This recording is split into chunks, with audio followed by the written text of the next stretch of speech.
Assalamualaikum warahmatullahi wabarakatuh. Selamat siang Bapak Ibu semuanya. Terima kasih atas partisipasi Bapak Ibu karena telah hadir pada sesi MTS siang hari ini. Perkenalkan, saya Rasti Yulita yang akan membawakan sesi MTS siang hari ini.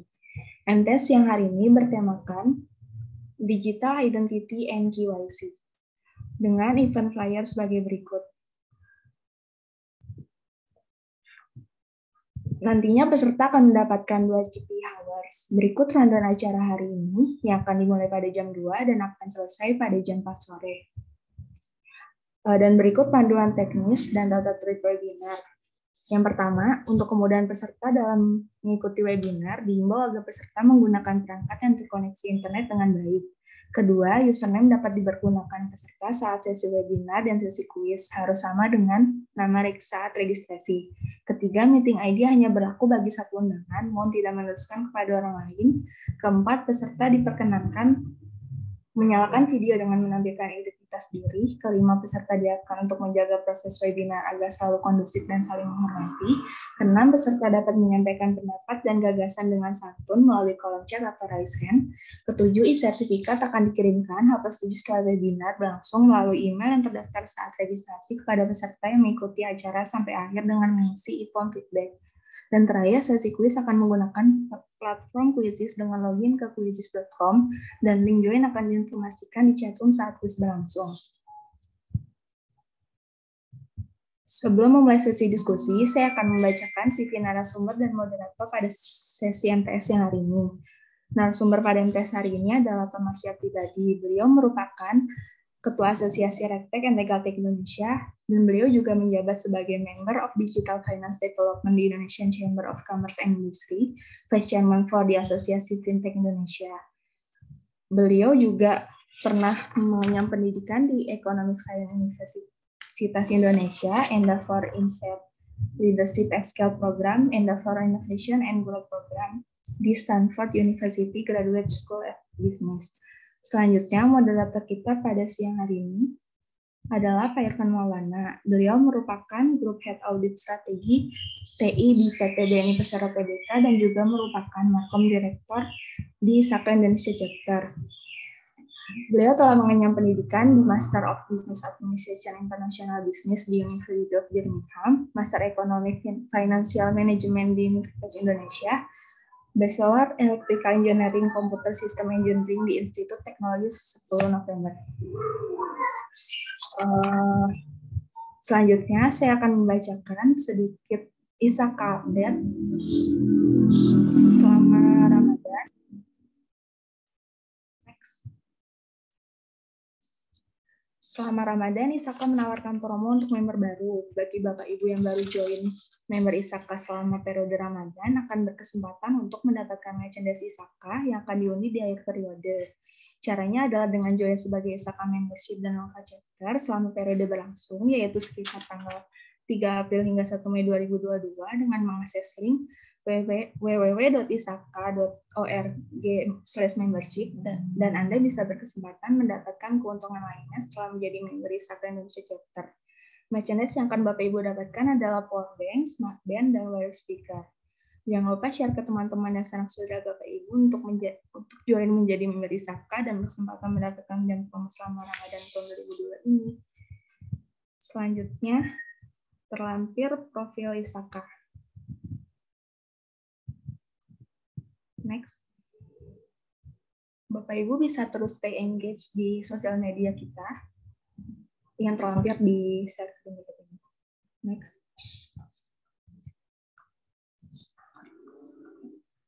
Sebelum memulai sesi diskusi, ada sedikit sambutan dari Chapter Secretary ISAKA Indonesia Chapter kepada Pak Riji Aktorian, dipersilakan. Oke, thank you Rastuti. Tes, suara saya terdengar? Terdengar, Pak. Aman ya? Oke. Assalamualaikum warahmatullahi wabarakatuh. Salam sejahtera untuk kita semuanya. Terima kasih teman-teman member ISAKA Indonesia Chapter sudah join di kegiatan bulanan kita, gitu ya, di Monthly Talk and Sharing Session. Terima kasih Pak Marshall Pribadi sudah mau berkenan untuk sharing gitu ya pengalamannya di dalam implementasi digital signature dan KYC ini gitu ya. Saya rasa kalau Pak Marshall mungkin sudah tidak perlu diperkenalkan lagi ya. Saya rasa udah cukup familiar teman-teman. Beliau adalah salah satu role model kita di dalam dunia industri teknologi, gitu ya. Oke, saya rasa sambutan kali ini sebenarnya adalah teman-teman stay safe, sehat-sehat selalu, semoga enjoy di dalam perjalanan kegiatannya. Feel free untuk memberikan masukan jika memang ada hal-hal yang perlu ISAKA Indonesia Chapter improve, gitu ya. Di dalam sesi kurang lebih 1,5 sampai 2 jam ke depan, Pak Marshall akan melakukan sharing terkait dengan hal-hal yang semoga akan menjadi ilmu yang bermanfaat untuk kita semuanya, gitu ya. Mungkin itu sambutannya. Saya juga mohon maaf sebelumnya Pak Syaraki Sahril berhalangan hadir, gitu ya, di dalam kegiatan hari ini karena satu dan lain hal. Tapi tetap tidak mengurangi semangat kita semua untuk bisa mengikuti di dalam kegiatan hari ini. Terima kasih banyak, semoga enjoy di dalam kegiatannya. Saya kembalikan sesi ke Mbak Rastuti. Terima kasih Pak Ricci atas sambutannya. Tanpa berlama-lama lagi, kita langsung undang Pak Irfan dan Pak Marshall untuk memulai sesi diskusinya. Untuk Pak Marshall dan Pak Irfan, waktu dipersilakan. Terima kasih Rastuti, terima kasih Om Ricci. Sebelumnya saya ucapkan terima kasih Pak Marshall dan selamat datang pada webinar siang ini. Juga terima kasih dan selamat datang kepada rekan-rekan semua yang sudah berpartisipasi pada MTS di sesi siang ini di bulan April.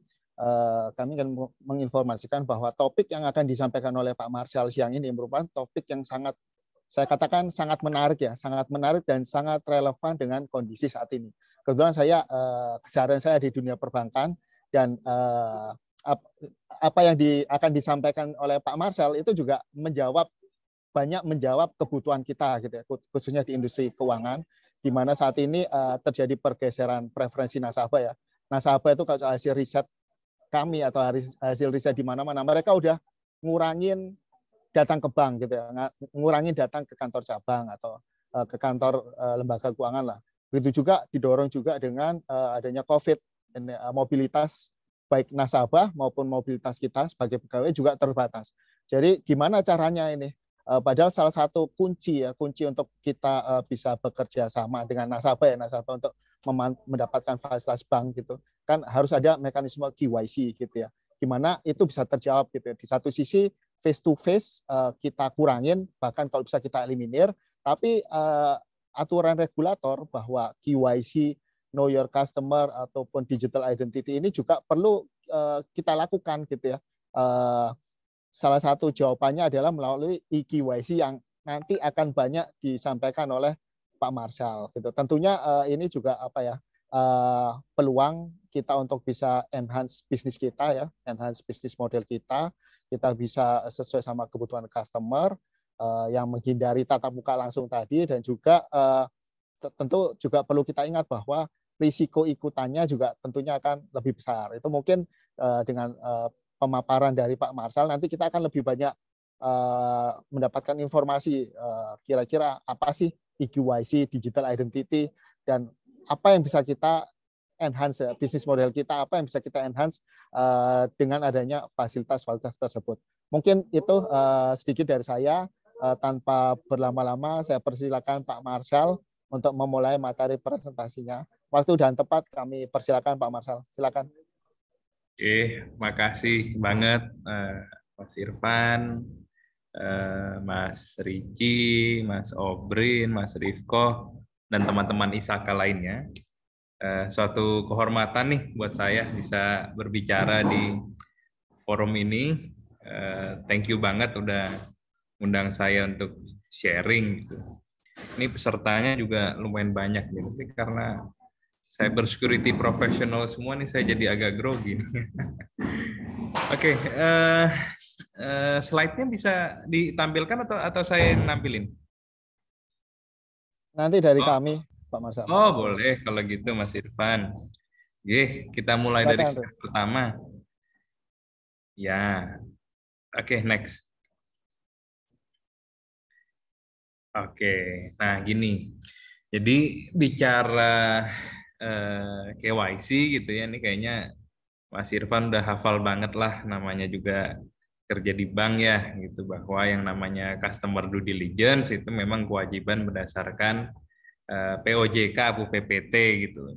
Jadi mana intinya ada 3 aktivitas utama yang harus dilakukan: identifikasi, verifikasi, dan pemantauan gitu ya. Bahwa PJK gitu ya, bukan hanya bank sih sebenarnya, ya peer-to-peer lending, bahkan asuransi gitu ya, sekuritas dan sebagainya, itu memang mereka wajib untuk mengenali nasabahnya ini siapa sih gitu ya. Satu, mengidentifikasi. Jadi, oke, Anda siapa gitu ya? Namanya siapa, NIK-nya berapa, alamatnya di mana, tempat tanggal lahirnya di mana dan berapa, dan seterusnya. Nah, tidak cukup hanya mengidentifikasi berdasarkan informasi yang diberikan oleh si calon nasabah gitu ya, tetapi PJK ini kan juga harus memverifikasi benar nggak informasi yang diberikan oleh si calon nasabah tadi mengenai identitasnya itu memang betul adanya, memang akurat gitu. Nah, memang kalau dulu verifikasinya adalah dengan meminta si calon nasabah ini memberikan fotokopi kartu identitas gitu ya. Dulu itu bisa KTP, bisa SIM, bisa paspor gitu ya. Tetapi dengan Undang-Undang Adminduk yang baru, Administrasi Kependudukan, memang kan KTP itu single identity gitu ya, NIK itu single national ID number, sehingga memang diarahkan ya semua harus pakai KTP, iKTP gitu lebih tepatnya. Nggak bisa lagi nantinya buka rekening bank dengan SIM dan sebagainya. Nah, kayak gitu. Jadi memverifikasinya, ya wes, mana KTP-nya? Kalau kita di hadapan CS gitu ya, mau buka rekening bank misalkan, akan diminta aslinya. Nah, kemudian si CS akan membandingkan wajah kita yang lagi berhadapan dengan si CS dengan foto kita yang ada di SIM atau KTP yang kita kasih ke petugas customer service. Kalau dia lihat-lihat ya kira-kira cocok lah ya. Ya udah boleh buka rekening. Terus saya fotokopi Pak ya KTP-nya gitu. Nah, itu adalah tindakan verifikasinya. Jadi benar apa enggak pengakuan orang itu setelah dia mengisi data diri di formulir pembukaan rekening, let's say sebagai contoh, dibandingkan dengan fisik, datanya di fisik SIM atau KTP-nya. Yang terakhir pemantauan. Pemantauan ini adalah ya dia ngakunya profilnya seperti ini gitu ya, bahwa dia karyawan gitu kan, gajinya sekian penghasilannya, buka rekening tujuannya untuk terima gaji gitu. Nah, harus dipantau apakah transaksinya nanti kemudian hari itu sesuai dengan profil tersebut. Kok ngomongnya tadi karyawan gajinya 4 juta sebulan, tiba-tiba setiap bulan ada duit se-M masuk gitu ya. Ini dari Indra Kents apa dari Doni Salmanan gitu. Ini harus dicari tahu. Nah, 3 itu intinya. Nah, dulu kita lakukan tradisional ya dengan cara tadi. Nah, kemudian sekarang ada yang namanya IKYC. KYC ini apa? Sudah diakomodir sih di POJK, aku PPT yang baru gitu ya, bahwa tatap muka itu bisa digantikan dengan 2 hal. Ya, tatap muka gini. Maksudnya tatap muka fisik ya, itu bisa disubstitusi dengan 2 hal. Satu dengan tatap muka virtual, jadi melalui video call nih kayak kita seperti ini gitu ya, antara petugas penyelenggara jasa keuangan gitu ya dengan si calon nasabah. Nah, opsi kedua adalah digantikan dengan tanpa tatap muka. Gitu. Nah, tanpa tatap muka ini bagaimana? Dengan menggunakan akses ke database kependudukan ya, dalam hal ini di Republik kita ini itu dikelola oleh Direktorat Jenderal Kependudukan dan Pencatatan Sipil di Kementerian Dalam Negeri gitu ya. Di mana untuk memverifikasi ke database Dukcapil itu, salah satu syaratnya juga kalau mau mengeliminasi tatap muka dalam memenuhi kewajiban CDD atau KYC ini adalah harus juga memeriksa biometrik, ya, mencocokkan, memverifikasi biometrik si calon nasabah ini dengan database kependudukan tadi. Nah, yang sudah mulai populer saat ini, gitu, saya yakin Mas Irfan familiar itu, biometrik yang digunakan adalah foto wajah. Karena kalau kita bicara sidik jari, di mana Dukcapil punya data sidik jari kita ya, 10 jari waktu kita bikin IKTP kan di-scan tuh di kelurahan. Nah, iris mata juga Dukcapil punya kan, kita rekam. Ya, tetapi sulit gitu. Kenapa? Kita kalau bicara inklusi keuangan, kita mau mempermudah orang untuk buka rekening bank gitu misalkan, mau buka polis asuransi, menjadi sulit ketika pakai sidik jari atau iris mata. Kenapa? Ya, scanner sidik jari, apalagi scanner iris itu kan nggak umum tersedia di mana-mana. Fingerprint scanner di handphone kita, di Android gitu ya, atau dulu di iPhone generasi sebelum Face ID gitu, itu kan tidak bisa biometrik raw-nya ya, sidik jari user iPhone atau Android itu diambil oleh developer aplikasi gitu untuk kemudian dikirim ke server untuk misalkan dicocokkan ke Dukcapil. Ya, jadi fingerprint scanner yang ada di HP kita itu, atau iris scanner yang ada di HP kita, Samsung ada yang sempat ada iris scanner ya, itu tidak bisa mengekstrak raw data iris dan fingerprint kita, tetapi itu hanya di lock di lokal HP-nya.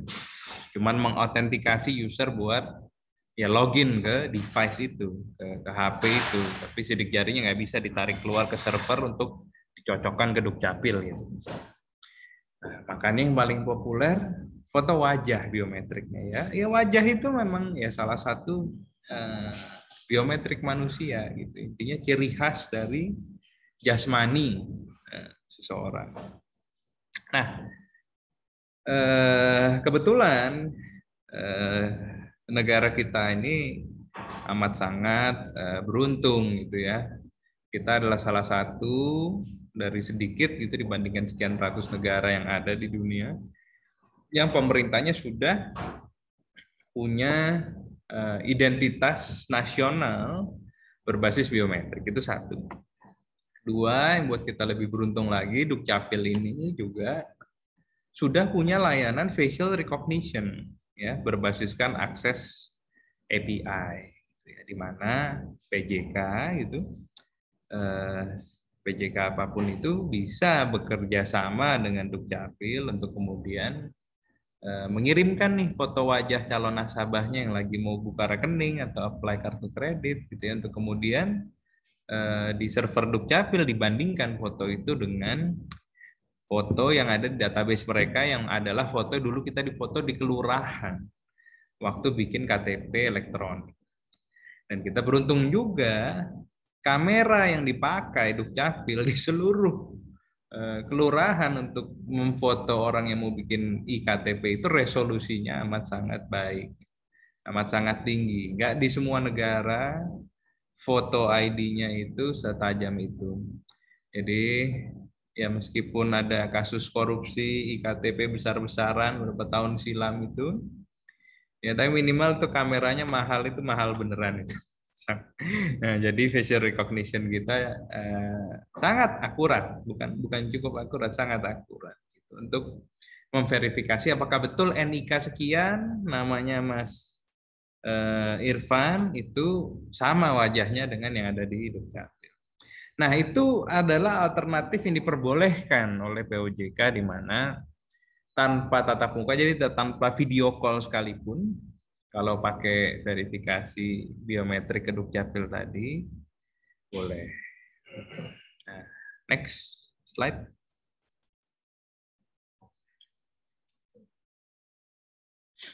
Nah, sekarang gini.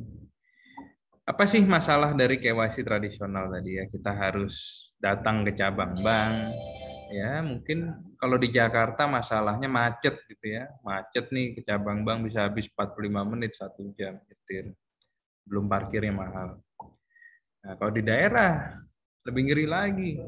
Mungkin nggak ada jalanan dari rumahnya si calon nasabah ini menuju bank itu, dia harus lewat hutan ya, mendaki gunung, melewati lembah, sungai gitu ya, untuk bisa ke cabang Bank BRI terdekat gitu misalkan kan.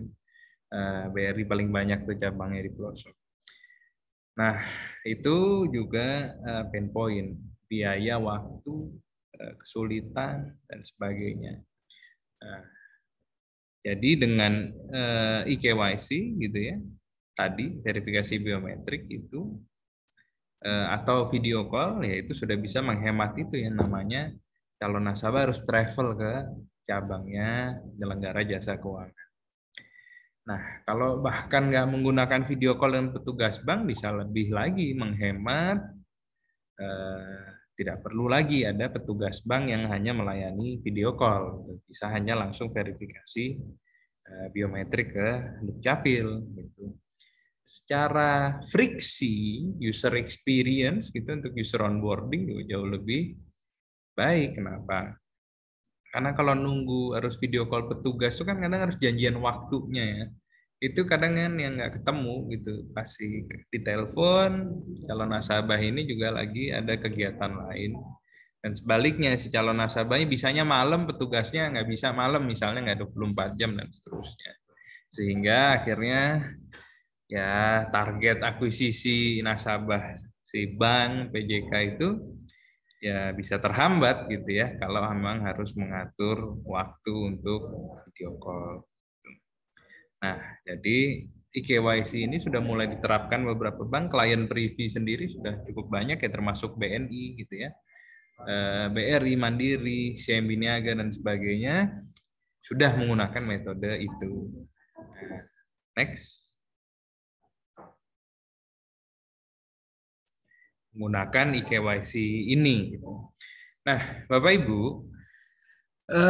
mungkin ada pertanyaan klasik gitu ya. Dengan eKYC ini kita punya risiko yang lebih tinggi nggak sih terhadap fraud, misalkan, dibandingkan CDD dulu yang harus datang tatap muka fisik, misalkan dengan petugas dari penyelenggara jasa keuangan. Jawabannya sebenarnya enggak. eKYC itu justru bisa meminimalisir terjadinya fraud. Kenapa? Ingat tadi 10 tahun yang lalu, 5 tahun yang lalu bahkan, ketika kita datang ke cabang bank dan mau membuka rekening atau mau apply kartu kredit dan sebagainya, kan verifikasi identitas itu berbasiskan fisik kartu identitas yang kita bawa. Itu yang diperhatikan oleh petugas teller atau customer service. Oh ya, ini mukanya mirip, oh ya udah boleh. Nah, sedangkan memalsu foto pada fisik kartu identitas, baik itu iktp sekalipun maupun SIM, itu kan amat sangat mudah. Gitu. Ini hanya masalah printing di lapisan plastik. Jadi perhatikan iktp kita itu lapisan yang ada tulisan NIK, nama, tanggal lahir, dan foto kita itu tuh kayak lapisan layer plastik bening gitu. Itu bisa dikeletek. Gitu. Jadi kalau kita tinggal cetak lapisan plastik baru itu dengan foto yang berbeda, jadi saya dapat nih NIK orang, KTP orang gitu ya. Semuanya sama, NIK, nama, bla bla bla, cuman fotonya saya ganti foto saya. Bisa tuh, pasti lolos saya buka. Saya misalkan punya KTP-nya Mas Irfan gitu ya. Saya mau buka rekening BNI, kalau CS-nya hanya ngelihat fisik KTP ya lolos. Nah, tapi justru dengan eKYC biometrik tadi, yang bukan hanya video call dengan ini ya, video call dengan petugas bank, tetapi verifikasi ke Dukcapil hingga ke biometrik wajah, ya, foto yang dulu kita difoto di kelurahan waktu bikin iktp, nah malah pemalsuan fisik kartu KTP tadi, ya, jadi ketika proses verifikasi ini salah satu rangkaian CDD ini dilakukan, malah nggak akan lolos dengan pemalsuan seperti itu. Ya, jadi in a way sebenarnya metode kita hari ini lebih praktis, lebih ramah lingkungan, orang tidak perlu travel untuk hanya melaksanakan CDD. Tetapi di sisi lain, tujuan utama dari CDD itu adalah memastikan identitas seseorang, calon nasabah, meminimalisir fraud itu malah bisa dicapai ya dengan jauh lebih akurat. Nah, sekarang sepertinya harusnya sudah sempurna sekali gitu ya, sudah lebih hemat, lebih ramah lingkungan, hemat biaya, hemat waktu, kemudian lebih akurat gitu ya, bisa meminimalisir fraud. Sudah sempurna kan gitu. Tapi tidak juga gitu. Zaman sudah bergerak lagi ternyata. Bahwa eKYC ini masih punya kekurangan-kekurangan yang bisa diselesaikan seharusnya. Toh ya meskipun ada eKYC tadi, verifikasi biometrik gitu ya, tapi user itu, calon nasabah tetap harus melakukan proses registrasi berulang kali. Saya mau buka rekening BNI gitu ya, saya udah ngisi formulir panjang-panjang, NIK, nama, tempat lahir, tanggal lahir, alamat, kelurahan, kecamatan, RT, RW gitu, nama ibu kandung dan sebagainya. Ngasih KTP saya dicek ke Dukcapil dan sebagainya. Nah, tetapi besok kalau saya mau buka rekening bank lain atau buka polis asuransi lain atau apalah saya mau apply loan gitu ke fintech, saya tetap harus registrasi ulang. Saya tetap sebagai calon nasabah di institusi lain, saya tetap harus mengulang proses yang harus saya lakukan, mengisi formulir yang panjang, foto KTP saya, take selfie, dan sebagainya. Nah, sehingga ya ini tetap ada suatu ketidaknyamanan dari sisi user. Ya kemudian setelah itu, saya juga harus mengingat banyak username dan password. Pasti BRI ngasih saya password sendiri, username password. BRI juga begitu, Prudential begitu, fintech A, B, C, D. Ya saya masyarakat modern ini kan yang melek finansial ini kan investasinya didiversifikasi di mana-mana gitu ya.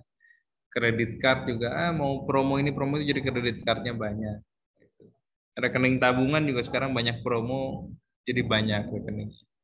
Tapi akhirnya dia end up punya puluhan username password sehingga hal ini tidak user centric. Jadi kita agak masuk ke digital ID gitu ya. Ya bahwa digital ID yang sekarang ada ya sebenarnya username password suatu PJK ya itu salah satu bentuk identitas digital. Tetapi tidak user centric. Kenapa? Ya, itu malah merchant centric. Kenapa? Karena user ID yang diberikan ke user itu hanya bisa digunakan untuk mengotentikasi akun si user pada merchant tersebut atau PJK tersebut. Jadi bukan suatu ID yang si usernya bisa pakai untuk ya kemana-mana tanpa dia harus menghafal banyak username dan password. Belum lagi kemudian kalau kita mau update data. Saya mungkin ya punya hubungan gitu ya, engagement dengan mungkin 15 institusi keuangan lah gitu ya. Asuransi saya mungkin ada 2 gitu kan. Kredit card saya ada 4. Rekening tabungan saya banyak bank digital sekarang kan bunganya gede-gede. Ya, mungkin ada 4 gitu. Dan sebagainya gitu ya. Nah, kalau saya cuma mau ganti nomor HP aja, atau pindah alamat deh, hal yang lumrah gitu ya, pindah alamat karena menikah dan sebagainya. Nah, saya harus menginformasikan itu ke 15 institusi, terus harus telepon satu-satu kan, saya kredit mobil di mana, di BCA Finance, di CIMB Niaga atau Finance. Mbak, ini saya mau ganti nomor HP, nanti kalau mau ngingetin cicilan lagi atau apa, jangan ke nomor ini ya, ganti telepon satu-satu. Asuransi juga harus saya ubah. Ya, setiap bank saya harus kasih tahu nomor HP saya ganti. Nanti kalau ngirim OTP jangan ke sana gitu. Nah, jadi hal-hal seperti ini tetap masih ada gitu ya dengan kita menerapkan eKYC. Ya paling satu-satunya yang tadi yang lebih hemat adalah waktu tempuh tatap muka dan ramah lingkungan. Tapi tetap menyisakan masalah-masalah. Next.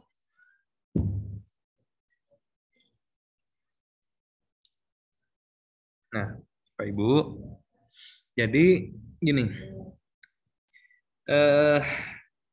apa sih identitas digital gitu ya? User-centric digital identity lebih spesifik. Identitas digital yang memang memikirkan kepentingan pengguna. Sebenarnya sama lah, mirip. Daftar itu kayak tadi kita cerita daftar ke bank itu. Jadi pertama ambil selfie dengan liveness detection gitu kan, memastikan yang ada di hadapan kamera ini memang betulan manusia, subjek yang hidup. Ya, untuk kemudian itu diverifikasi ke database Dukcapil, betul nggak NIK sekian orang yang ini depan kamera. Nah, cuman proses ini gitu ya, itu bisa hanya dilakukan sekali seumur hidup kasarnya oleh si calon nasabah. Kapan? Ya ketika dia mendaftar untuk punya akun digital ID-nya. Gitu. Di mana ya contohnya Privy gitu ya. Ya orang melakukan itu sekali waktu daftar Privy, ya, di mana next time dia mau apply kartu kredit di bank BRI, Mandiri, Traveloka, mau bahkan melakukan partial withdrawal investment-nya di Zurich gitu, kalau di nasabah Zurich Indonesia, oh lagi naik nih IHSG gitu, saya mau withdraw unit link saya gitu, itu dia cukup mengautentikasi. Jadi udah bukan registrasi dan verifikasi lagi, tapi cukup mengautentikasi identitas digitalnya, dalam hal ini Privy ID-nya gitu. Jadi experience-nya ketika dia mau buka rekening baru, dia mau apply kartu kredit baru, ya dia mau daftar apalah kuliah dan sebagainya, itu nggak perlu lagi ngisi formulir panjang lagi, NIK, nama, tempat tanggal lahir, nama ibu kandung dan sebagainya. Itu cukup diisi di waktu mendaftar akun digital ID-nya. Gitu, di mana di saat itu juga diverifikasi oleh si penyelenggara identitas digital ini. Kalau di beberapa negara disebut dengan identity provider, IDP. Nah, kemudian si IDP ini menerbitkan set of credential. Ya, bisa dalam bentuk sertifikat elektronik, bisa dalam bentuk account, username, password, atau kombinasi keduanya. Untuk kemudian itu bisa dipakai untuk mengautentikasi diri si user ketika dia dealing dengan merchant-merchant yang memang sudah bekerja sama dengan si identity provider ini. Gitu. Next.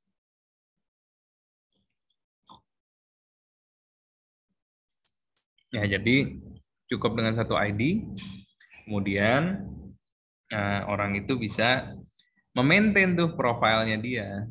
Dia ngisi data di situ, diverifikasi di situ, ya besok dia mau berhubungan dengan penyelenggara jasa keuangan mana saja yang sudah jadi merchant-nya si perusahaan digital ID itu, experience-nya itu jadi kayak login lah, kayak mengautentikasi diri kita. Bukan lagi registrasi ulang yang bikin username baru, bikin password baru, ngisi formulir sampai 70 field gitu. Nggak perlu diulang seperti itu. Dan kemudian dengan user-centric digital ID ini pula, tadi kalau kita mau mengubah nomor HP, kita mau mengubah alamat, kita mau mengubah status perkawinan, itu cukup di account-nya, di profile page-nya si digital ID provider ini. Nggak perlu kita menginformasikan ke 15, 20 pihak di mana kita harus mengupdate data kita. Next. Tuh. Nah, ada gak sih digital ID ini di beberapa negara lain gitu yang kita bisa lihat role modelnya gitu ya. Kalau yang benar-benar user centric ada profile manajemennya, lalu kita bisa pantau ID kita udah dipakai di mana aja. Oh, buka rekening bank A, buka asuransi B gitu ya. apply loan di fintech C dan sebagainya gitu. Ada contohnya negara tetangga terdekat gitu ya. Mereka punya namanya Singpass MyInfo gitu di Singapura. Kemudian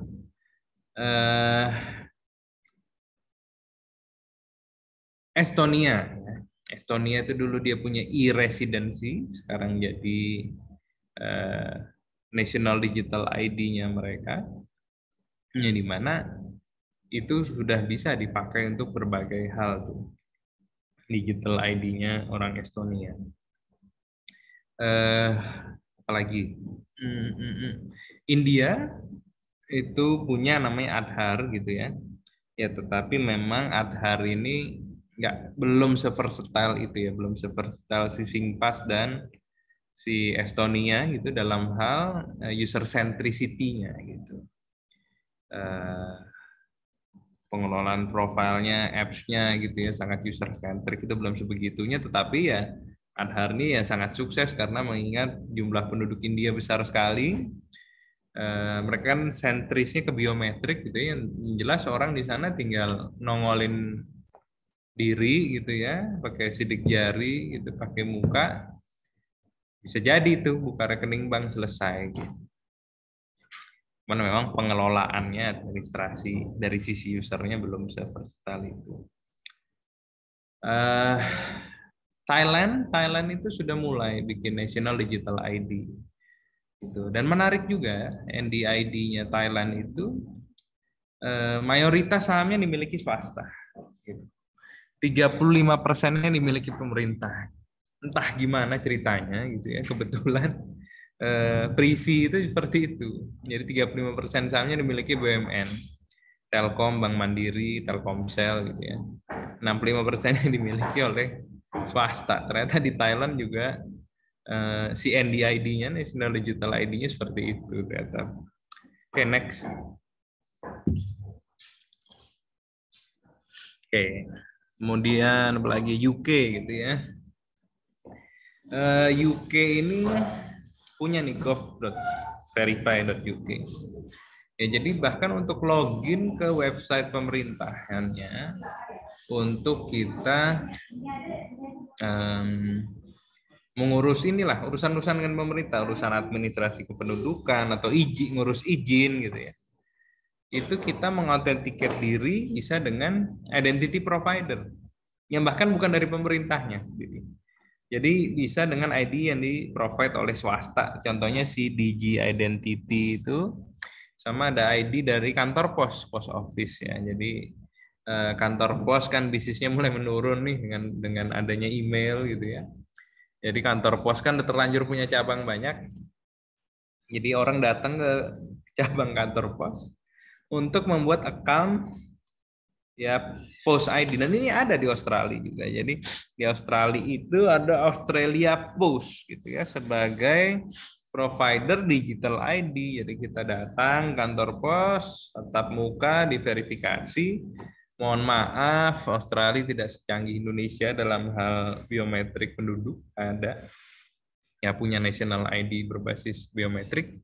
Jadi verifikasi fisik ya, dia bawa paspor, dicek fotonya, oh sama nih menghadap nih di kantor pos, udah dibikinin account digital ID. Nah, nanti account digital ID-nya bisa gitu ya untuk dipakai ya apalah buka rekening dan sebagainya dan sebagainya. Next.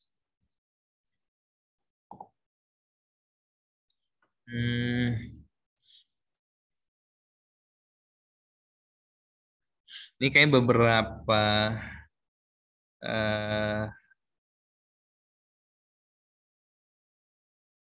efek ya dari digital ID gitu ya. Di mana Ditjen Pajaknya US gitu, Internal Revenue Service bilang taxpayer itu tadi ya spend 13 hours kalau mau filing tax gitu. Sekarang tinggal 3 menit katanya dengan digital ID dan seterusnya. Next. Oke. Sebenarnya ini bukan prinsip-prinsip digital ID di Indonesia sih, ini Dinda salah ini bikin slide-nya. Ini prinsip-prinsip pengelolaan identitas digital yang baik gitu, yang seharusnya Indonesia itu kalau mau menerapkan harus punya prinsip-prinsip ini gitu. Ya satu, aman gitu ya. Gitu. Ya aman ini ya tentunya nih teman-teman ISAKA jauh lebih paham, jauh lebih hatam gitu ya. Kemudian ya privacy ya, sayang banget memang undang-undang PDP kita belum disahkan gitu hingga hari ini gitu ya. Kemudian compliance gitu ya, tentunya harus ada set of rules. Kalau bisa ada undang-undang yang mengatur gitu ya, mengatur bagaimana identity provider ini harus beroperasi dan mungkin harus comply ke standar-standar tertentu. Ya mungkin nggak perlu nyiptain standar baru, tapi ya bisa menggunakan standar-standar existing yang sudah ada gitu. Ya, kemudian enforceability gitu ya. Ya dasar hukum tadi juga diperlukan supaya kalau orang sudah mengotorisasi suatu transaksi dengan cara mengautentikasi identitas digitalnya, ya maka itu transaksi yang sah, yang tidak bisa disangkal gitu, bisa dijadikan alat bukti di pengadilan. Nah, kemudian availability. Bapak Ibu jangan lengah juga. Nah, ini availability kan part of security gitu ya. Ya bahwa jangan terlena gitu. 10 tahun dari sekarang jangan semua bergantung pada identitas digital. Ya mungkin kita login ke bank manapun, kita login ke akun sekuritas kita, mau jual saham, mau beli saham, mau daftar sekolah, daftar kuliah, mungkin jangan daftar audisi Indonesian Idol gitu ya. Ya semua pakai identitas digital masing-masing orang. Dan bayangkan kalau itu down seharian. Seharian lah down 3 jam di hari kerja itu, wah perekonomian bisa mandek gitu. Orang mau ngejual sahamnya nggak bisa gitu, mau login ke internet bankingnya nggak bisa dan sebagainya. Nah, ini sesuatu yang juga harus diatur pemerintah. Di beberapa negara sudah ada, contohnya tadi di Australia itu mereka punya digital identity framework. Sekarang sudah versi 1.2 kalau saya nggak salah. Jadi memang ada hal-hal yang harus difulfill. Kemudian yang namanya si identity provider itu harus diakreditasi telah memenuhi standar itu. Kemudian openness. Ya jangan sampai yang namanya identity provider itu nge-lock ekosistemnya gitu. Oh, mentang-mentang usernya udah banyak, sudah ratusan juta. Ya kalau misalkan bank atau fintech yang bukan grupnya dia, nggak dikasih akses ke digital ID-nya gitu. Jadi orang nggak bisa buka rekening instan di fintech itu. Nah, itu harus dipastikan tidak terjadi ya, harus netral ya, penyelenggara identitas digital itu harus open dan harus scalable karena ya ini sistem yang kalau memang kita benar-benar beralih gitu ya, beralih dari apa yang kita lakukan sekarang menggunakan digital ID ini gitu ya, maka itu akan butuh scalability yang sangat baik dari para identity provider yang ada di dunia ini. Ya, kemudian universal gitu ya. Memang mau pakai misalkan mau diintegrasikan ke sistem bank yang masih legacy sistem yang lama, ya harus ada solusinya biar bisa dipakai. Dan nggak boleh bias ke satu platform atau suatu merek tertentu gitu ya, sehingga ya, digital ID ini bisa sesuatu yang diterima secara universal, tidak bias ke sistem tertentu. Next. Nah, ini contoh gitu ya. Namanya kan identitas digital. Tapi sebenarnya identitas digital ini juga bisa dipakai untuk mengidentifikasi diri kita di environment fisik. Jadi ya contoh lah, kita datang ke rumah sakit gitu menjadi pasien baru gitu ya. Kalau sekarang ngapain? Pak, ini formulir pasien baru isi tuh 70 field data, NIK, nama, tempat lahir, tanggal lahir, golongan darah, agama, dan sebagainya. Kalau mau jadi pasien rumah sakit. Nah, sebenarnya bisa dengan identitas digital kalau punya mobile apps gitu, mobile apps IDP-nya, identity provider-nya. Terus kemudian di resepsionis rumah sakit itu udah ada tuh QR code-nya si digital ID ini. Ya scan aja gitu. Scan pakai mobile apps-nya, ya katakanlah Privy gitu ya. Rumah sakit ini nanti kita diminta user consent, butuh NIK, nama, golongan darah, bla bla bla dari Anda, approve, kita approve, formnya automatically filled. Udah, kemudian mau tanda tangan digital, biasanya identity provider ini juga sekaligus menjadi penyelenggara tanda tangan digital biasanya ya. Tanda tangan juga di situ. Yang tadi kan kita harus tanda tangan tuh biasanya rumah sakit, discharge of liability dan sebagainya. Udah sign digitally juga. Dan jadi nggak usah pakai ngisi data di kertas. Data di kertas itu nggak perlu diketik ulang oleh petugas resepsionis rumah sakit. Udah langsung datanya via masuk ke database rumah sakit. Hal yang sama dengan check-in hotel gitu kan. Kita harus tanda tangan tuh, nggak boleh bawa duren, denda. Nggak boleh ngerokok di kamar, denda, terus ngisi data diri kan. Udah sama, scan QR code, agree, ke-sign, beres, nggak perlu kertas, nggak perlu apa. Ya, hal yang sama bisa diterapkan check-in gedung, check-in ke airline gitu ya. Bahkan sebenarnya pakai digital ID ini kan bisa diatur autentikasinya. Misalnya gini, sensitivitasnya orang naik pesawat atau masuk gedung adalah memastikan memang orang ini nih yang sedang masuk ke gedung itu check-in ke airline demi keamanan misalnya. Nah, kalau dulu kita pakai KTP fisik kita kasih, sebenarnya kalau kita niat jahat di suatu gedung, apa susahnya kita kasih KTP iktp palsu gitu ya?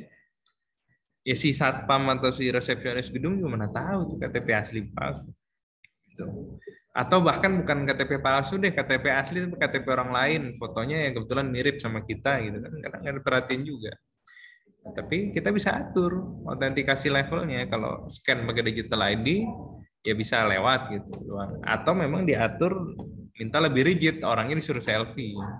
Habis scan QR code suruh otomatis di apps digital ID disuruh selfie, selfie-nya dibandingkan dengan facial recognition technology ke foto yang dulu pertama kali daftar digital ID ya, sehingga bisa lebih confirm lagi identitas orang yang masuk ke gedung atau check-in ke airline itu. Next.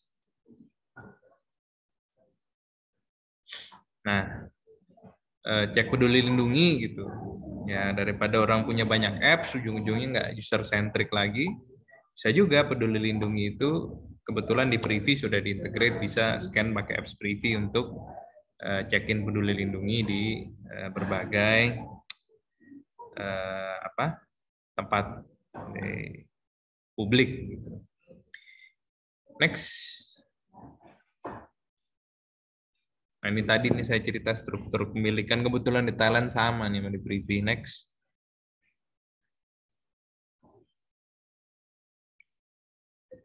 Nah, kebetulan kita punya use case yang cukup besar di dunia. Jadi kebetulan World Bank itu kan punya program Identity for Development, ID4D, gitu, di mana donor utamanya itu Bill and Melinda Gates Foundation. Itu mereka sempat tuh datang ke kantor Privy nanya, ini usernya Privy kok bisa ya puluhan juta gini, karena nggak banyak, bahkan mungkin belum ada gitu ya user-centric digital ID di dunia yang usernya semasif kita ya. Saya bilang ya beruntung karena memang kita start di Indonesia. I'm coming from Indonesia ya with 270 million population, which is ya 22 juta itu kan kecil, itu 10% belum sampai dari penduduk Indonesia. Ya Anda nyoba bandingin sama Singapura sama Estonia ya jauh gitu. Nah, sekarang pertanyaan terakhir. Gimana privacy kita dengan model identity provider ini? Apakah akan terjaga lebih baik atau malah terekspos? Nah, ini bergantung pada governance.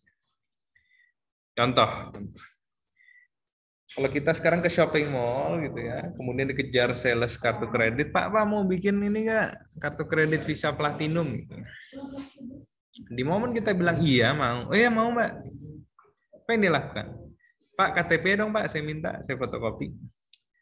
NPWP-nya Pak, sama ini formulir Pak isi Pak. Ini kan nama, tempat lahir, tanggal lahir, nama ibu kandung, alamat rumah, alamat kantor, apalagi kontak darurat, nomor HP-nya berapa, hubungan keluarganya apa, dan seterusnya dan seterusnya. Itu semua kita tulis plain text, ya kan?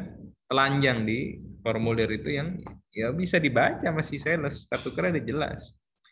Dan mungkin kita nggak tahu itu pindah berapa tangan data pribadi kita itu sampai ke analisnya si bank yang kemudian mendesain kartu kreditnya mau di-approve apa enggak aplikasinya. Nah, bayangkan gitu ya, dengan digital ID, Pak mau Visa Platinum Pak enggak? Ketika kita jawab iya mau, ya Pak nih scan QR code ini pakai Privy ID Bapak. Jadi kita scan pakai mobile app Privy QR code-nya. Misalnya Bank ANZ tuh BCA gitu. Request the following information, NIK, name, address, date of birth, apa. Udah, kita klik approve. Kita tanda tangani dari dalam apps review juga, formulir aplikasi selesai. Si sales kartu kredit happy, dia dapat nasabah apply. Tapi di sisi lain data pribadi kita lebih terlindungi karena dia bahkan nama kita nggak tahu. Kita tadi cuma nyekan QR code, masuk langsung ke sistemnya, ke analisnya. Si sales bahkan nama kita nggak tahu, nomor HP juga nggak tahu, alamat nggak tahu.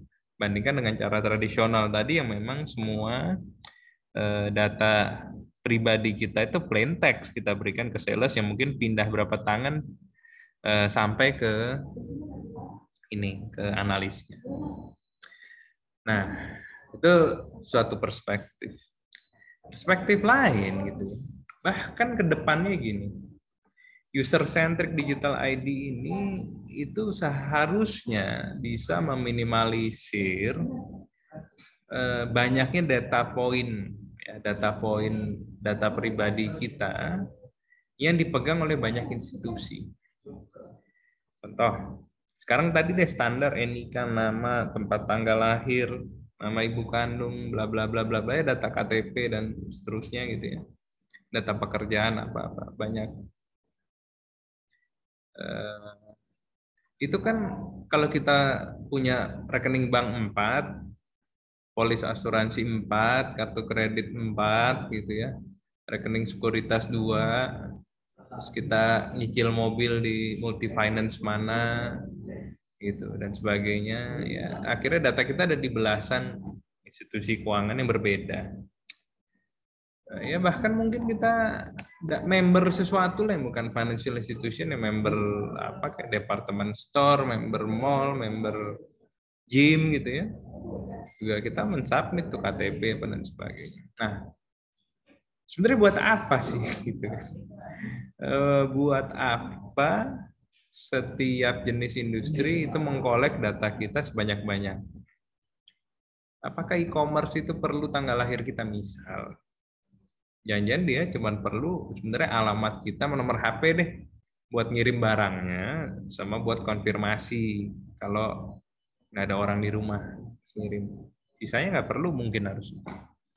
Tapi kan sekarang semua megang. Kenapa ya? Ya justifikasinya ada angle-nya dari penyelenggara jasa keuangan ya Mas Irfan, karena di bank gitu ya.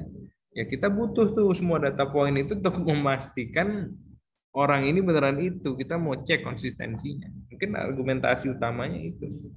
Nah, tapi nanti kalau sudah ada user-centric digital ID ini sudah populer, ya harusnya kepentingan memastikan si A adalah si A betulan ya cukup dengan ketika dia berhasil mengotentikate digital ID-nya. Jadi nggak perlu sebanyak itu data itu dioper ke semua merchant, ke semua institusi. Ya, dimana kalau itu terjadi bisa seperti itu, maka lebih enak kalau sampai amit-amit ada data breach gitu ya. Pihak-pihak yang perlu diinvestigasi lebih sedikit, gitu ya. Bukan puluhan institusi keuangan tadi, tapi paling ya digital ID player. Misalkan satu orang tuh paling punya, saya rasa mungkin 2 identitas digital mentok, nanti ngapain juga banyak-banyak, walaupun playernya mungkin ada 4, ada 5 gitu. Ya paling kan yang besar nomor 1, nomor 2 lah. Ya itu aja. Yang dicek, yang bocor yang mana nih dari lu berlima gitu. Kalau sekarang ada data bocor, ya bocor dari siapa? Nomor HP bocor gitu ya. Pak mau apply kartu kredit ini enggak? Ya banyak pelakunya karena nomor HP kita ada di puluhan perusahaan atau ratusan perusahaan. Misal begitu. Ya ini bergantung nanti bagaimana governance pemerintah mengatur penyelenggara identitas digital ini gitu. Bahkan sebenarnya bisa dirancang untuk privacy enhancing. Contoh terakhir dari saya sebelum ke sesi tanya jawab, ini masuk bioskop gitu. Katakanlah kita bioskopnya nggak kayak di Indo sekarang ya, bioskopnya strict lah gitu untuk mengenforce yang nonton nggak boleh di bawah umur gitu ya. Sebenarnya ketika petugas bioskop itu meminta KTP kita, itu sudah overkill. Kenapa? Ya karena KTP kita itu ada nama, ada golongan darah, ada agama di situ, alamat apa dan sebagainya, pekerjaan. Padahal keperluan si petugas bioskop ini kan cuma memastikan kita 21 plus atau di bawah 21 tahun gitu. Ya bahkan kalau dia jangankan meminta KTP, meminta tanggal lahir kita saja sudah berlebih karena perlunya cuma tahu yes or no 21 plus. Nggak perlu tahu tanggal, bulan dan tahun lahir kita gitu. Nah, dengan digital ID user centric itu bisa diatasi dengan cara ya kita scan aja QR code di situ pakai apps Privy kita. Untuk kemudian kebetulan QR code, bukan kebetulan ya, QR code itu memang sudah dirancang kalau di bioskop cuman merequest pertanyaan 21 plus apa ke bawah. Jawabannya cuman yes or no saja yang ditampilkan gitu. Ya boleh masuk orangnya kalau 21 plus misal. Jadi sebenarnya user centric digital ID ini bisa malah privacy enhancing gitu, ya, dibanding metode daftar maupun verifikasi yang kita miliki saat ini. Oke, sekian dulu dari saya. Lebih kurangnya mohon maaf, Bapak Ibu. Mari kita berdiskusi. Terima kasih. Terima kasih Pak Marshall. Pemaparannya cukup komprehensif.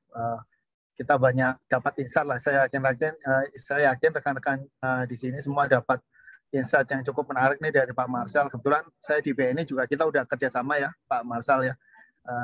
Untuk pembukaan kartu kredit kita juga kerjasama dengan Privy ID gitu ya.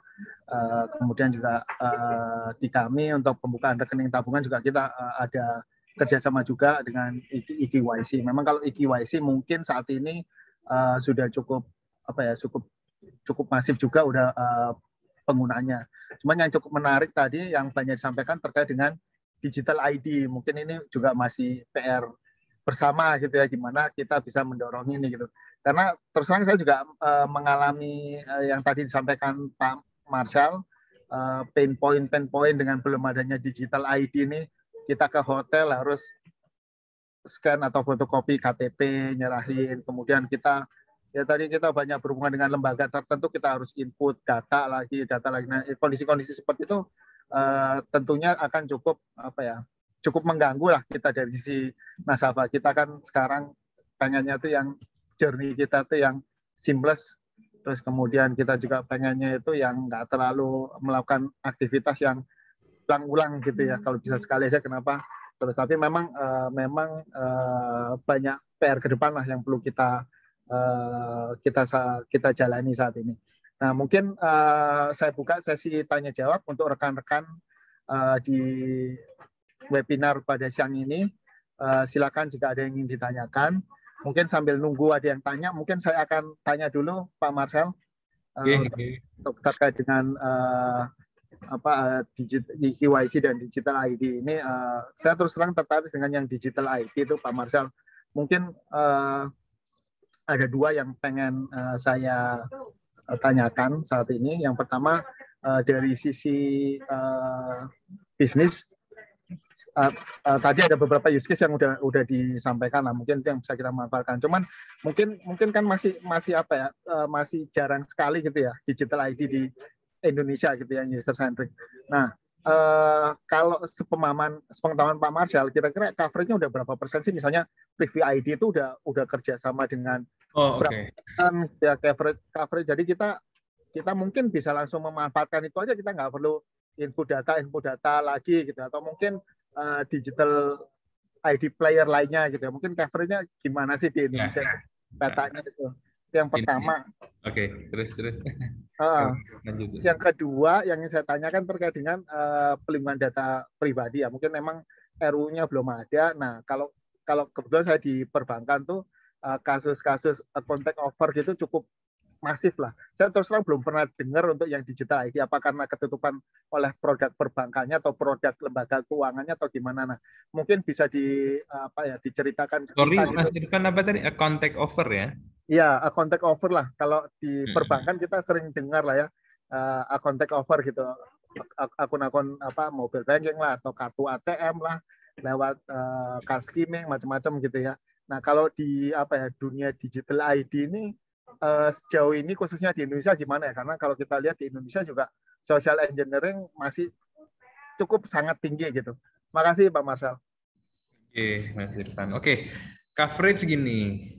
Kalau perusahaan yang jadi corporate customer-nya Privy itu sudah 1.500 per hari ini. Terus teman-teman yang lain gimana? Provider lain, Vida, Peruri, Tekenaja, dan sebagainya. Berdasarkan data dari Kominfo yang adalah regulator kami, per akhir 2021 itu 70,2% market share di Indonesia itu memang masih dimiliki Privy. Yang di sisa market share 30% itu dibagi 5 kompetitor. Jadi ya yang bicara coverage ya mostly Privy itu udah represent 70%. Nah, cuman kan dari 1.500 perusahaan itu yang menerima tombol login with Privy nyata-nyata di website mereka itu baru belum sampai 20, jadi belasan, hampir 20. Termasuk salah satunya aplikasi kartu kredit Bank BRI gitu ya, Mandiri Traveloka. Tadi saya mention Zurich untuk partial withdrawal, kemudian ada Manulife buat buka polis. Dan yang non financial juga ada gitu, berapa Tekinesia Indonesia gitu untuk subscribe masuk login tuh bisa pakai briefing, jadi nggak usah ngetik-ngetik data untuk daftar dan sebagainya. Jadi itu belasan tuh saat ini statusnya Mas Irfan. Kalau Vida itu mungkin dia ada beberapa presence di tempat fisik ya, seingat saya gitu. Ada scan QR code Vida. Nah, Privy itu tahun ini menargetkan merchant yang naruh tombol login with Privy itu ada 100 yang prominent tapi ya, bukan yang website aplikasinya, tapi bank besar gitu ya, asuransi besar, fintech lending besar by the end of this year. Kemudian tempat-tempat fisik ini kita lagi fokusnya ke healthcare gitu. Ya kalau yang lain kan mall apa kan Peduli Lindungi ada tuh di embed di Privy, tapi kalau untuk daftar jadi pasien baru rumah sakit itu target kami tahun ini. Kebetulan kami lagi piloting sama chain rumah sakit yang cukup besar, sangat besar lah itu, yang mudah-mudahan bisa 3 chain rumah sakit tuh by the end of this year gitu ya, terima daftar pakai Privy fisik gitu ketika datang ke tempat mereka. Nah, bicara contact offer gini, identity theft lah ya. Sebenarnya kalau kita lihat identity theft dulu ya, gini.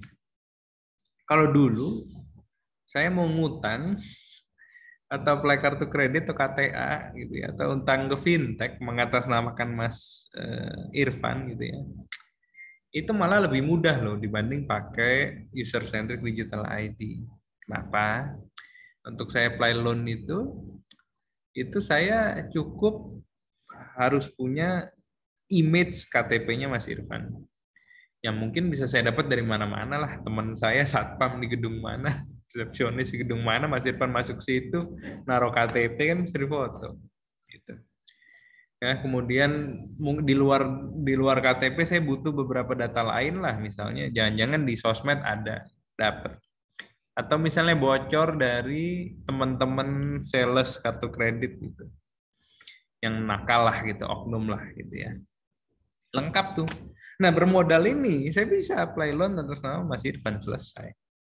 Gitu. Ini KTP-nya, ini data dirinya benar lengkap gitu kan. Cek. Itulah salah satu bentuk identity theft yang umum ya di Amerika, di Indonesia gitu. Jadi saya menggunakan identitasnya Mas Irfan untuk kepentingan saya, terus duitnya masuk ke saya tuh pinjaman, ntar Mas Irfan ditagih gitu ya. Di slick jadi macet kreditnya gitu. Nah, tapi kalau apply kartu kredit itu nantinya harus mengautentikasi identitas digitalnya, akun identitas digitalnya, atau bahkan pakai sertifikat digital. Nggak bisa hanya dengan saya tahu NIK sampai alamat, golongan darah, kontak daruratnya Mas Irfan dan sebagainya dari bocor dari mana, nggak cukup. Tapi memang Mas Irfan harus mengauthenticate saya betul apply kartu kredit ini atau KTA ini ya dengan Privy ID-nya Mas Irfan contoh, atau Vida ID-nya Mas Irfan.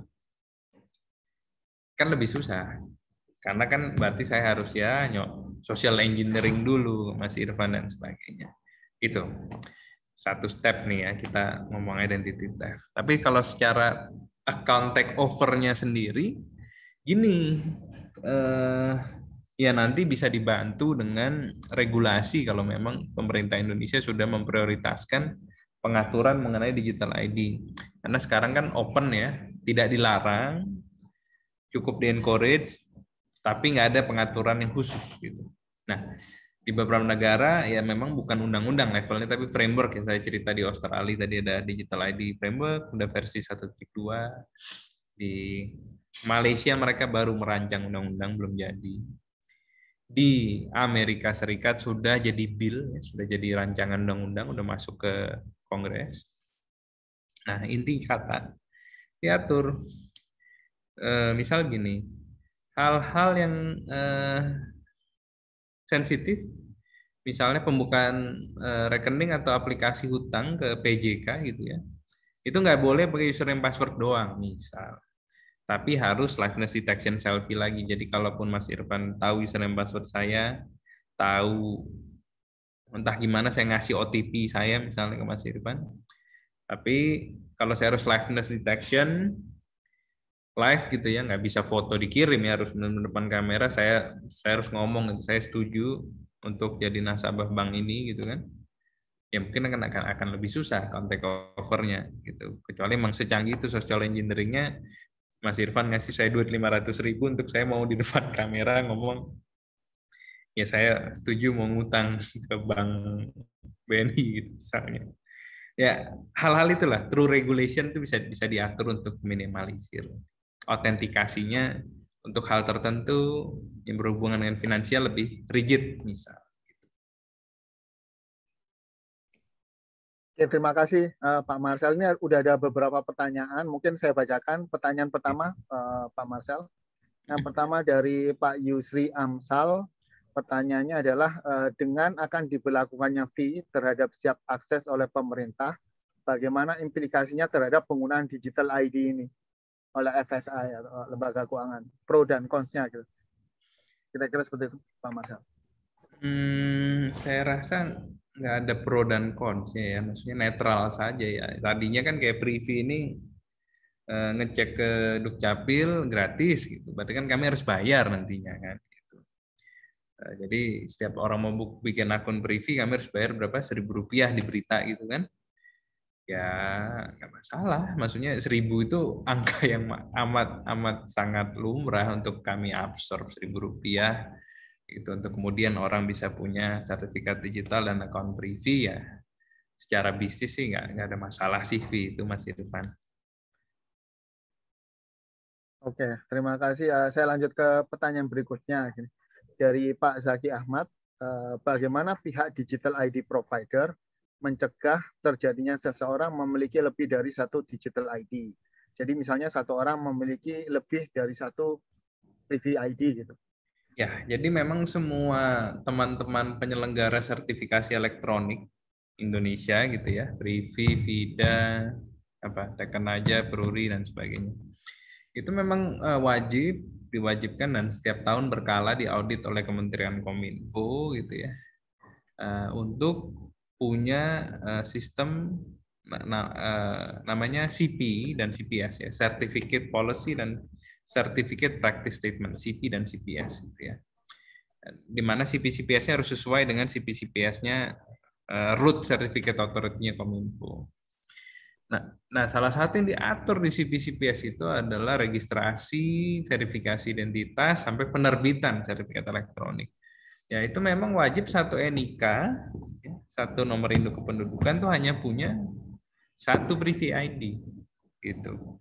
Ya sesederhana ya, pokoknya kalau Mas Irfan udah daftar Privi, ada orang lain menggunakan NIK-nya Mas Irfan, itu pasti ditolak dulu di depan, gitu.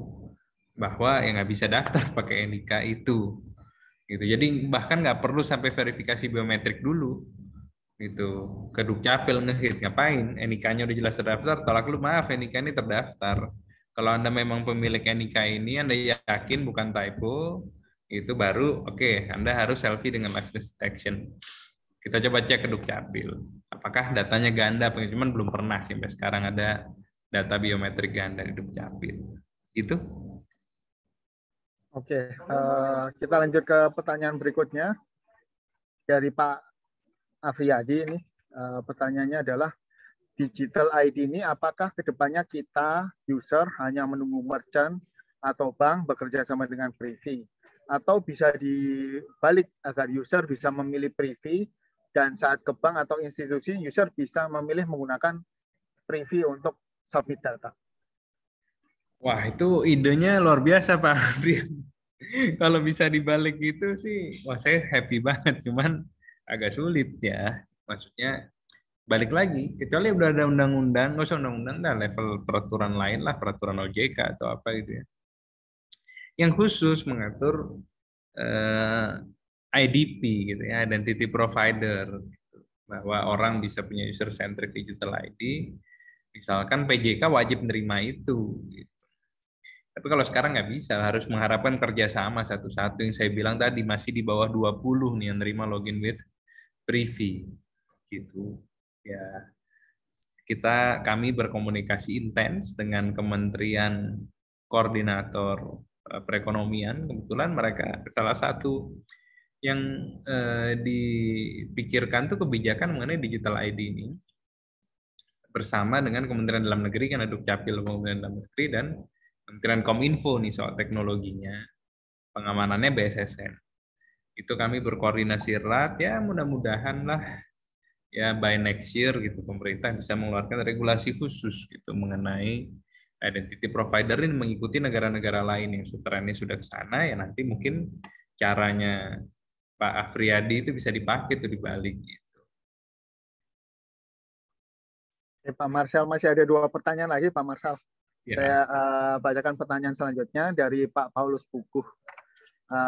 Misal untuk kasus seleksi usia 21 plus di bioskop, bagaimana konsumen tahu dan yakin bahwa saat pihak bioskop melakukan scan ID Privi, mereka hanya mengakses data tahun kelahiran.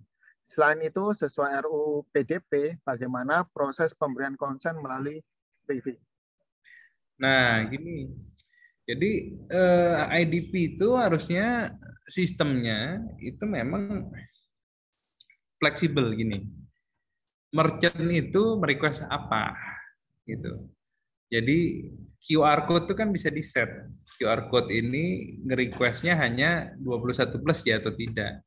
Dan yang akan muncul di layar user di aplikasi Privi-nya itu XX1 gitu, mau validasi usia Anda 21 plus atau tidak, allow apa nggak allow ya. Kalau kita allow ya cuman itu yes or no aja dari 21. Kalau XX1-nya minta nama, minta macam-macam, ya keluar request-nya XX1 minta ini itu, ya kita mau kasih apa enggak gitu. Nah, yang bisa melarang, oh kalau bioskop cuman boleh nanya 21 plus iya apa enggak.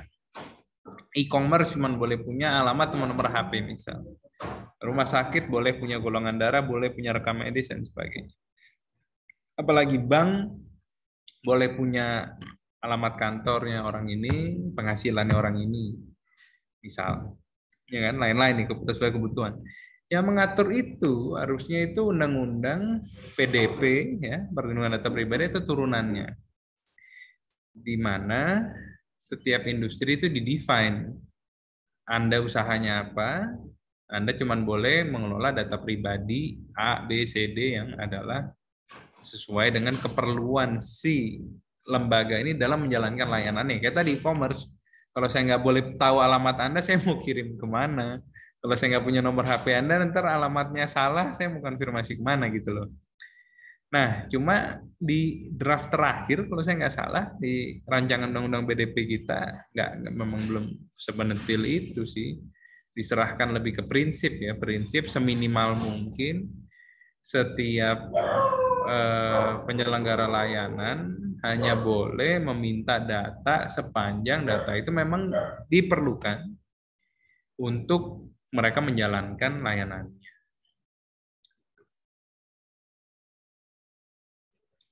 Oke, masih Pak Marsal, mungkin saya bacakan pertanyaan terakhir untuk sesi MTS sore ini dari Pak Agam Aditya Nugroho. Pertanyaannya adalah terkait digital ID ini banyak benefit yang didapatkan seperti yang telah disampaikan.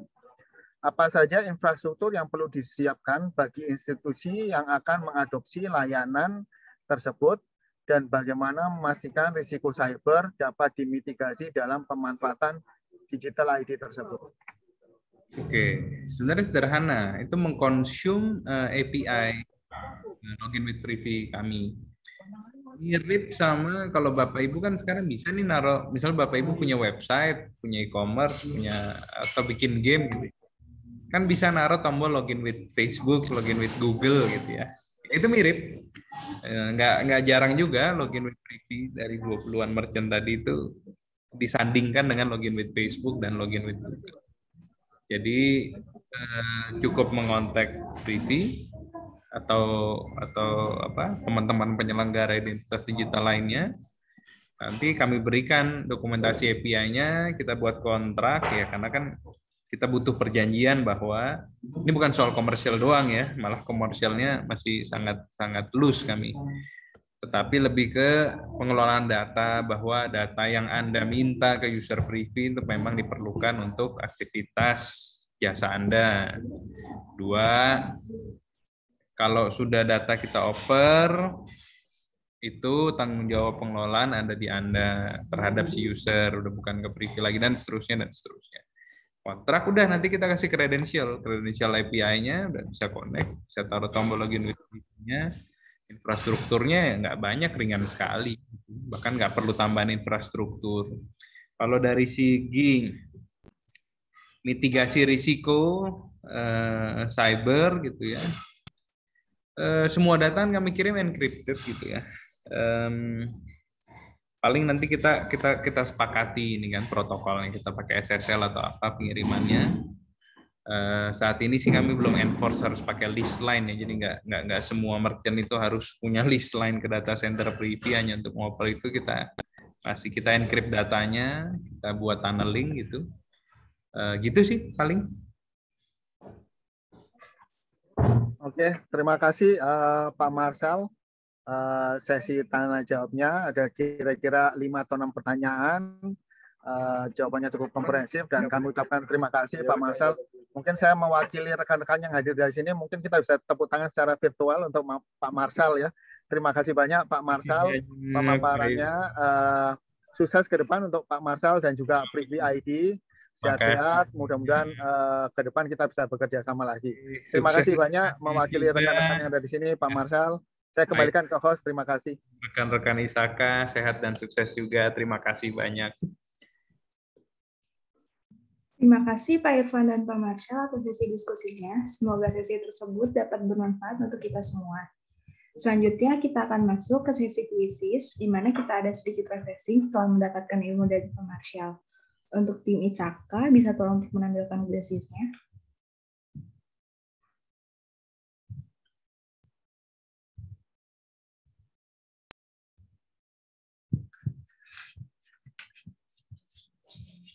Bapak Ibu silakan join di myquizzes.com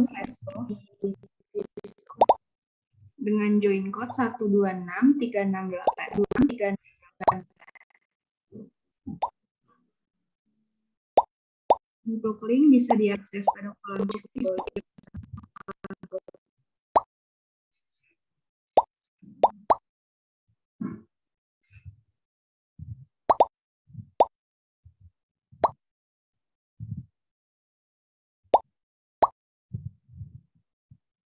Akan ada hadiah untuk 3 pemenang dengan juara pertama akan mendapatkan powerbank dan masker, juara kedua akan mendapatkan earphone dan masker, dan juara 3 akan mendapatkan tumbler.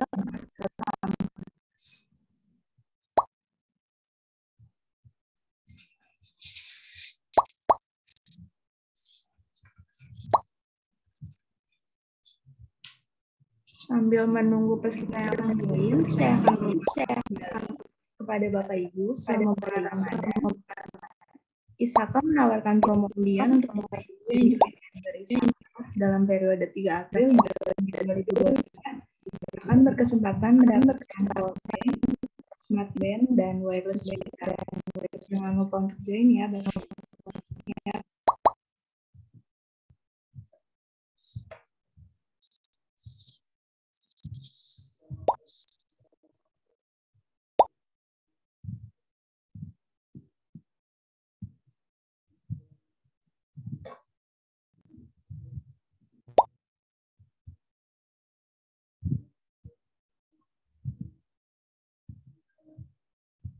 Mungkin Pak Irfan, Pak Ricci bisa tulis di sini.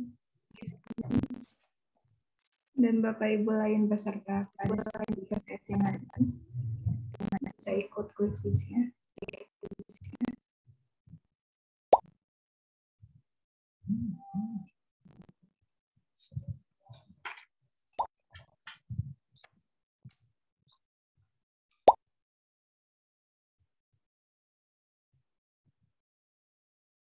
Ini baru ada 43 peserta dan 90 peserta yang join.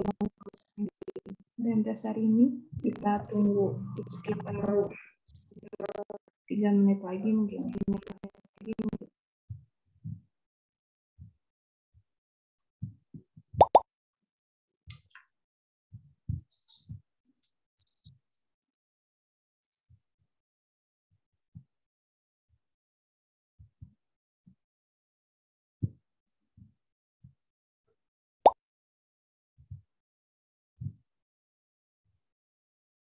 Bapak Ibu silakan klik linknya. Dengan join code 126368.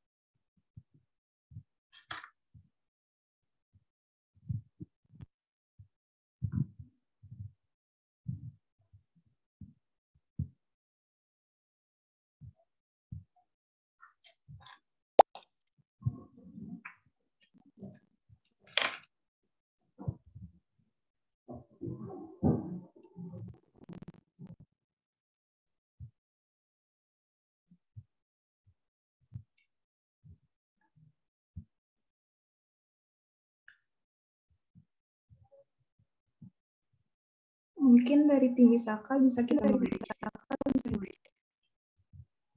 3, 2, 1.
saya karena sudah mendapatkan 3 nama.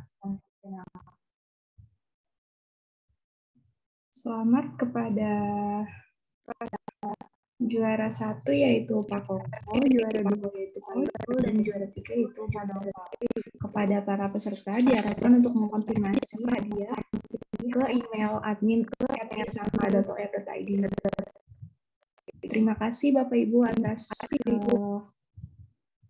partisipasinya pada MTS yang hari ini. Stay healthy dan stay safe ya. Assalamualaikum warahmatullahi wabarakatuh. Waalaikumsalam warahmatullahi wabarakatuh. Terima kasih semuanya.